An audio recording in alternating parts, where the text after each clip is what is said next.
এদেশের আমি একটা বাস্তবতা বলি, এটা মেনে নেন ভাই। এদেশে আওয়ামী লীগ আসবে, আওয়ামী লীগ টুডে টুমোরো এই দেশে আসবে, খুব বেশি একটা দেরি হবে না। আওয়ামী লীগ অনেক বড় দল, সারা দেশে অনেক সাপোর্টার আছে। 20 তারিখে উনি ক্ষমতা দায়িত্ব বুঝে নেবেন। ট্রাম্পের সঙ্গে ইউনূস সাহেবের সম্পর্ক ভালো না, একদমই ভালো না। ইউনূস সাহেব ট্রাম্পকে যখন 2016 সালে ক্ষমতা আসছিলেন, তখন ট্রাম্প সাহেবকে সম্পর্কে বলছিলেন যে একটা অন্ধকারের মধ্যে দেশটা যাচ্ছে, ট্রাম্প সম্পর্কে মন্তব্য করছিলেন। এবং ট্রাম্প সাহেবও ইউনূস সাহেব সম্পর্কে বলছিলেন একটা মিটিংয়ে যে কই সে মাইক্রো ক্রেডিটের ওই লোকটা কোথায়, বলছিলেন কিন্তু এগুলো। তো ট্রাম্পের সঙ্গে ইউনূসের সম্পর্ক ভালো না।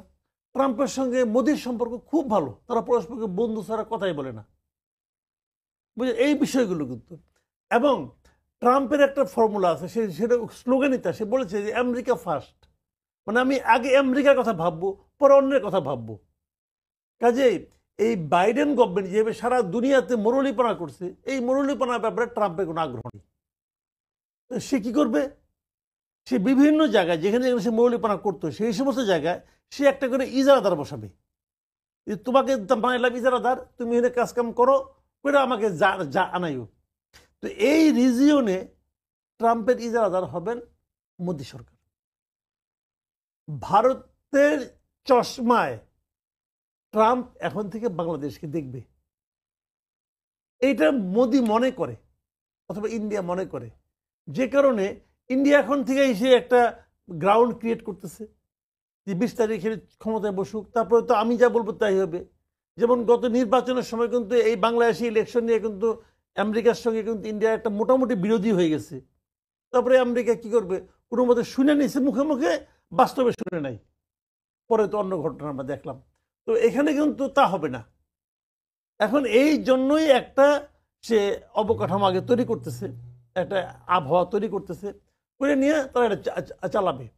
এই হলো বেসিক এইটা কারণ প্রত্যাশাটা। কিন্তু সমস্যাটা কি জানেন, পৃথিবীর একটা দেশ যত ছোটই হোক না, এখন যদি সেই জনগণ ঐক্যবদ্ধ, এখানে কত কিছু ঘটনা সেখানে হয় না। মালদ্বীপ দেখা দিচ্ছে ভাই, হিসাব করেন মালদ্বীপের মসজিদ সরকার কয়জন লোক ক্ষমতায়, আমাদের মিরপুরের চেয়ে ছোট। জানুয়ারি দুঃখ লাগবে না, সেই দেশ ভারতকে ওদের সৈন্যগুলিকে বাইরে গেছে না, এটা ভারতের দুই গেলে দুই চট না।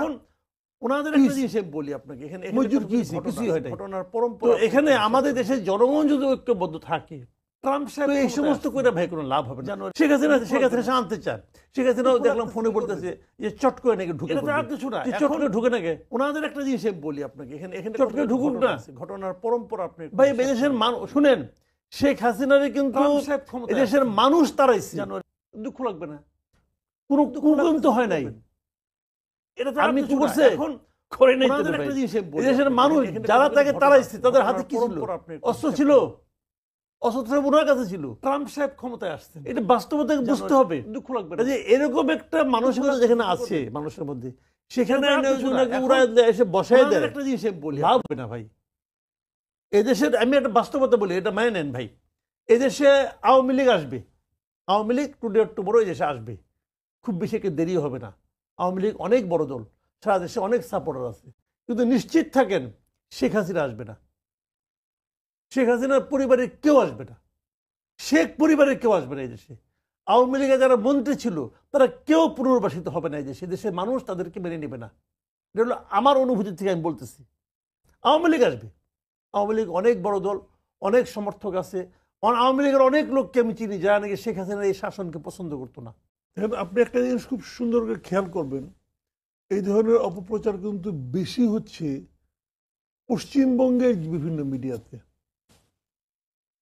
এটা এখন এটা বন্ধ হবে কিভাবে? বন্ধ তো তারা করতে চায় না। এটার পিছনে আসলে ভারতের একটা অভ্যন্তরীণ রাজনীতি আছে। আমি রাজনীতিটা ছোট করে একটু ব্যাখ্যা করি আপনাকে। এটা হলো বিজেপির রাজনীতি। বিজেপি যে সারা দেশে হিন্দুত্ববাদী রাজনীতি করে,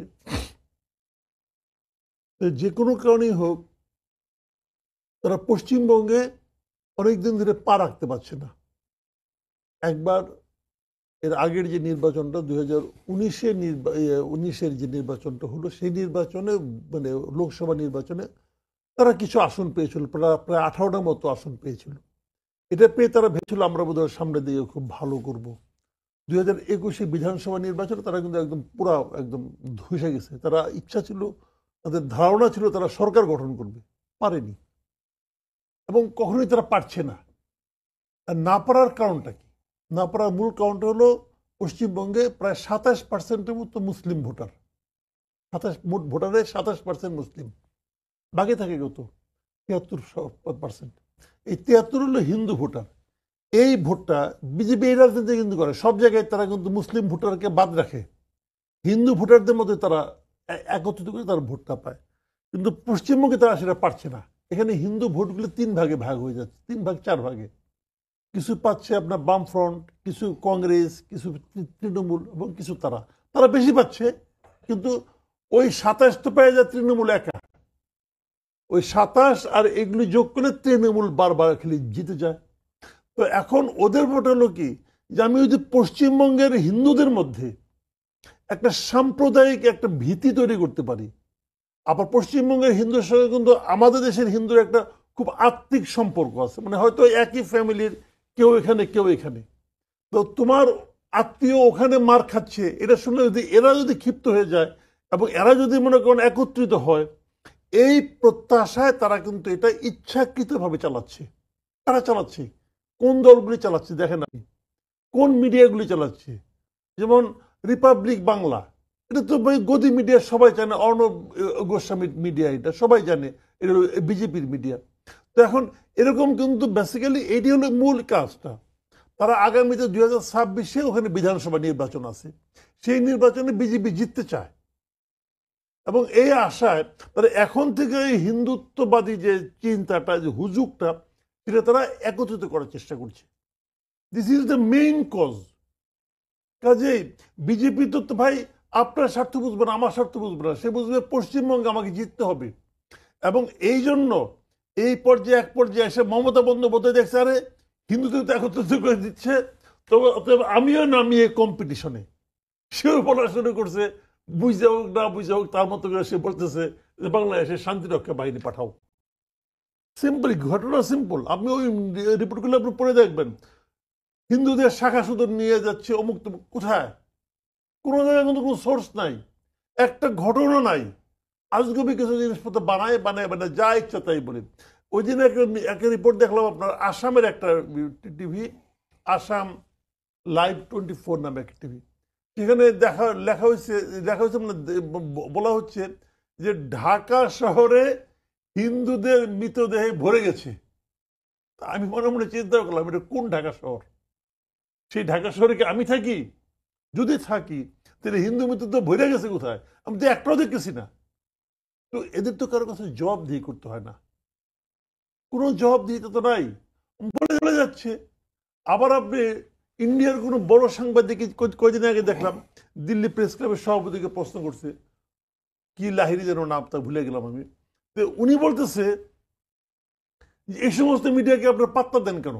আমরা তো এগুলিকে গুনি না, সে বলতেছে। তো উনি যদি এটাকে না গোনেন, যদি পাত্তা না দিই, আমি দিলাম না ধরা যায়, কিন্তু ইন্ডিয়ান গভর্নমেন্ট তো দিচ্ছে পাত্তা। আপনি দেখেন শুভেন্দু অধিকারী, বিজেপির মানে পশ্চিমবঙ্গের মূল নেতা, যে সে বেনাপোল চলে আসছে, এসে বেনাপোল বর্ডারের কাছে সে মিটিং করে বলে 3 দিন সময় দিলাম, 3 দিনের মধ্যে যদি এটা না মানা হয় তাহলে এখান থেকে আলু রপ্তানি বন্ধ করে দেবো। আচ্ছা, আলু রপ্তানি বন্ধ করার জন্য ওনাকে বর্ডারে আসতে হবে কেন? রপ্তানি কি পশ্চিমবঙ্গ করে নাকি কেন্দ্রীয় সরকার করে? কেন্দ্রীয় গভর্নমেন্ট করে। তো কেন্দ্রীয় গভর্নমেন্ট তো তারই লোক, বিজেপির লোক আছে, বলে দিলেই পারে আপনারা আলু রপ্তানি করেন না। তার মানে এটা আসলে রাজনীতি। এটা এখানে মানুষকে, ওখানকার মানুষকে একটা হুজুগের মধ্যে ঢোকানোর চেষ্টা। এখন সেই চেষ্টার বাই প্রোডাক্ট হলো আমাদের ক্ষতি। আমাদের ক্ষতি মানে আমি তো কালকেও দেখলাম, আমি কোনো একটা টিভিতে দেখলাম, এই সাভারের একটা গ্রামে দেখালো, গ্রামে একটা নদী, এপারে গ্রাম ওপারে গ্রাম, 2 গ্রামে অ্যাবাভ 70% হলো হিন্দু। এবং তারা বলতেছে আমাদের এখন তো কখনো কিছু হয় নাই, বলতেছে। ওদের ইন্টারভিউ নিয়ে আসছে তারা। তো আমি মনে করি আমাদের মিডিয়ারও একটা পাল্টা ব্যবস্থা নেওয়া উচিত এই মুহূর্তে। যে সমস্ত এলাকায় হিন্দু অধ্যুষিত এলাকায় যেগুলো আছে, যেখানে হিন্দু বেশি আছে, ধরেন 40% হিন্দু যেখানে আছে, সেখানে আপনাদের লোকজনকে পাঠান, তারা মাঠের থেকে রিপোর্টটা নিয়ে আসুক, তারা কেমন আছেন, তারা কেমন আছে, তারা বলুক। তারা যদি বলে হ্যাঁ ঠিক আছে, আমি তো কথা শুনি না। বিশ্বাস করেন, আমি বিভিন্ন পত্রিকার সম্পাদকদেরকে জিজ্ঞেস করছি, আমার পরিচিত যারা আছে জিজ্ঞেস করছি, ভাই আসলে কি আপনাদের রিপোর্টাররা কি পাঠায়? আপনাকেও জিজ্ঞাসা করতেছি, আপনাদের তো সারা দেশে রিপোর্টার আছে, জি। তারা কি এমন রিপোর্ট পাঠায় যে হিন্দুদের মন্দির ভাঙতেছে, মুখ করতেছে, আপনাকে সেগুলো চাপায় রাখছেন? ভাই এটা তো একটা সহজ কথা।